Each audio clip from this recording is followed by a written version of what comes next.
नमस्कार. आपल्या सगळ्यांचे महाराष्ट्र सोशल न्यूज चॅनलमध्ये हार्दिक स्वागत. चला वळूया तर एका नवीन बातमीकडे. आजची बातमी.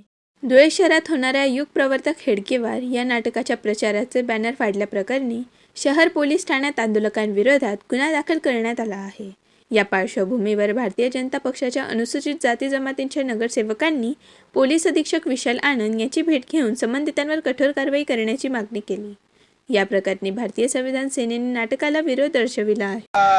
आमच्या पदाधिकाऱ्यांनी जर निवेदन दिलं असतं तर याच्याने सुद्धा आणखी एक वेगळा संदेश गेला असता. जातीवादाचं एक वेगळं उद्रेक झाला असता.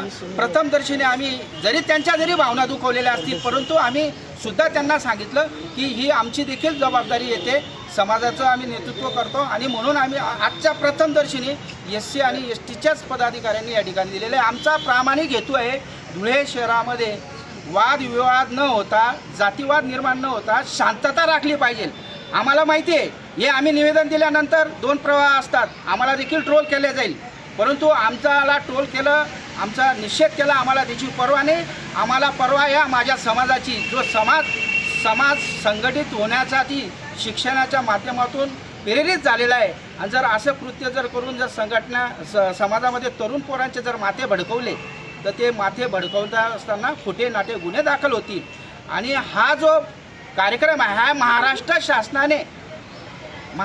शासनाने याला आयोजित केलेला आहे. महाराष्ट्र शासनाने मान्यताने सर्व परवानग्या घेऊन केलेला आहे. म्हणून जर तुमचं निर्देशन काय असतील तर तुम्ही महाराष्ट्र शासनाच्या दरबारी तुम्ही तिथं मांडा. तुम्ही त्या महायुतीच्या घटक पक्षातील एक मोठे पदाधिकारी आहात. तुम्ही संदेश उद्या उठून काय देताय? या ठिकाणी अनेक ठिकाणी धुळे शहरामध्ये बॅनर लावलेले आहे.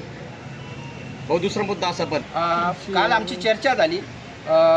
SCचे ते महापौरांचे जे आपले परदेशी आहेत त्या बाहेरगावी गेलेले आहेत. नागसेन बोरसे हे बँगलोरला त्यांच्या उपचारासाठी गेलेले आहेत. नागसेन नाही बोलू मी, महापौर. हा, पण नाही, जे ने आलेले त्यांच्या बाबतीमध्ये बोलतो. मी महापौर विचारतोय. महापौर हे बाहेरगावी त्यांचे पुण्याला त्यांच्या यांच्याकडे गेलेले आहेत. कुटुंब गेलेलं असेल. बातमी आवडल्यास चॅनलला लाईक व सबस्क्राईब करा व दररोज अशा नवनवीन बातम्या पाहण्यासाठी चॅनलला फॉलो करा. धन्यवाद.